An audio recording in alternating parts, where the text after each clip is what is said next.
Thank you very much, Admiral. I suggest we do first the other two presentations so that we have the full picture and then we come to questions. Didier, if you want to go on. Merci beaucoup. Very much. On m'a demandé de vous présenter rapidement la mission qui est envisagée s'agissant de l'entraînement de troupes somaliennes. La Somalie n'est pas une préoccupation nouvelle pour l'UE. C'est régulièrement à l'ordre du jour du Conseil. C'est un sujet de préoccupation constant. Et la ligne clairement affirmée est celle d'un soutien au gouvernement de transition et d'un soutien au processus de Djibouti. Dans un premier temps, la faiblesse du GFT s'est traduite par un certain nombre de conséquences et dans un premier temps, l'Union européenne s'est attachée à s'efforcer de gérer les conséquences de cette faiblesse en soutenant massivement l'opération de l'Union africaine à MISOM pour assurer un minimum de sécurité et assurer la survie du GFT à Mogadiscio, en contribuant à l'assistance humanitaire.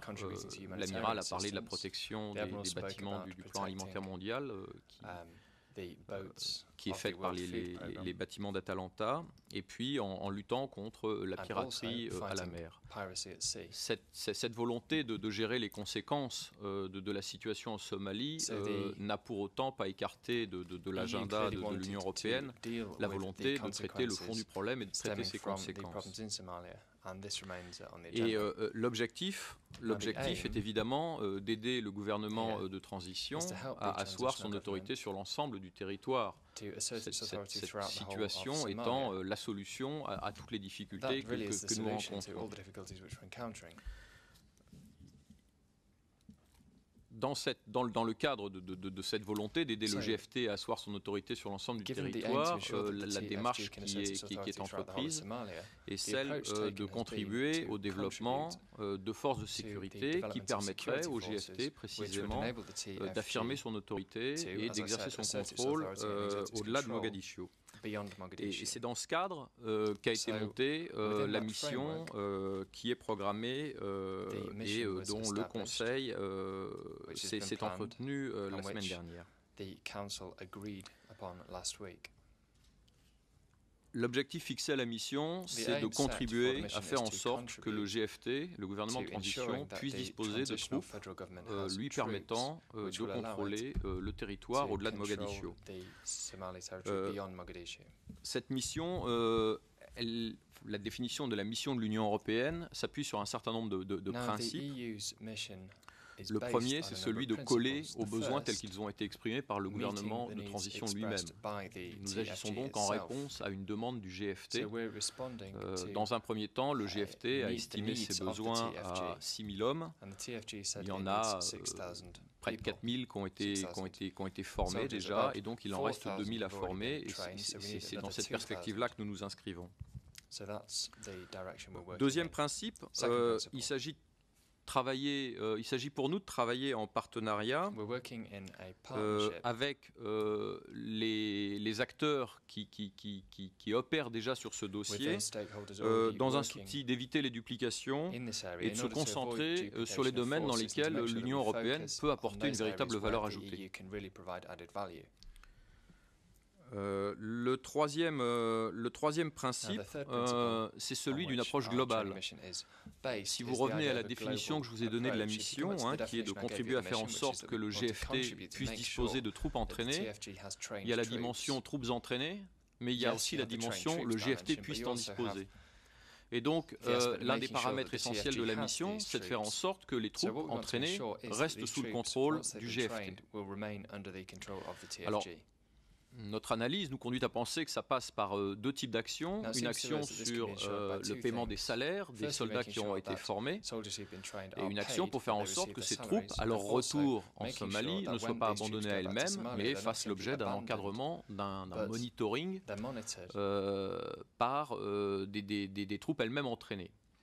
Sur la question du paiement des salaires, nous avons travaillé sur ces deux questions. Sur la question du paiement des salaires, il y a des mécanismes qui existent. Le gouvernement somalien a demandé à PricewaterhouseCoopers de développer un système de paiement qui permette à la fois d'assurer le contrôle du GFT et l'appropriation par le GFT des paiements, mais également d'assurer une transparence pour la communauté internationale et donc qu'on puisse s'assurer que les sommes qui sont déboursées, engagées par la communauté internationale, le sont conformément aux objectifs qui sont visés.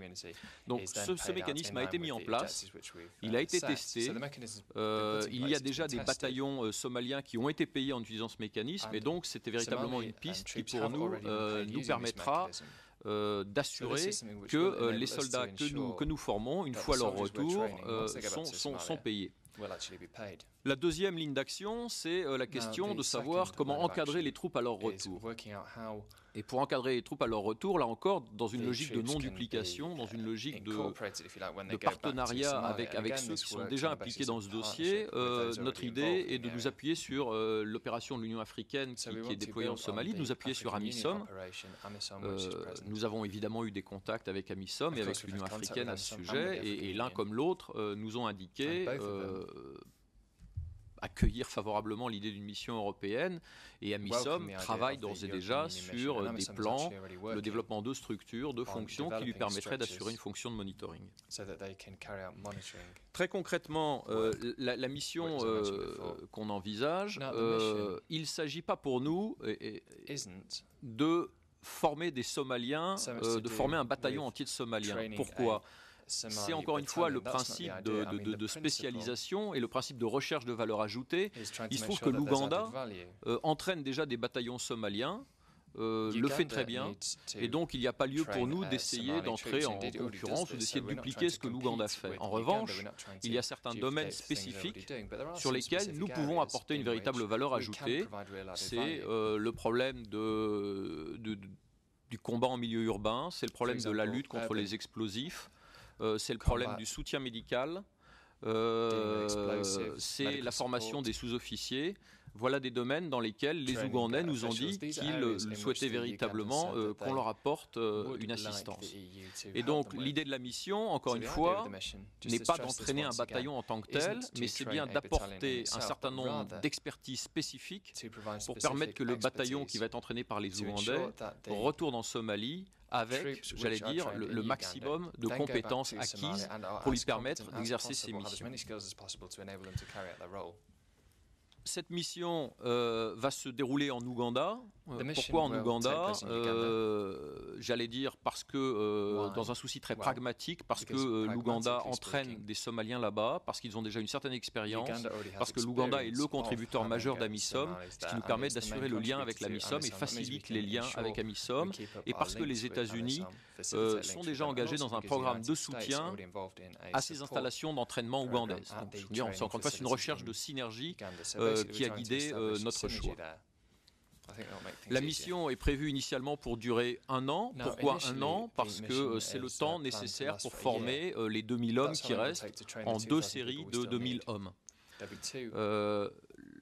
Notre calendrier est calqué sur celui des Ougandais, qui prévoit d'accueillir dans leurs installations le premier bataillon aux environs du mois de mai. Et donc notre idée est, dès le mois de mai, d'être en mesure d'apporter cet entraînement spécifique dont je vous ai parlé au bataillon qui sera accueilli par les Ougandais. Voilà très rapidement ce que j'avais en tête.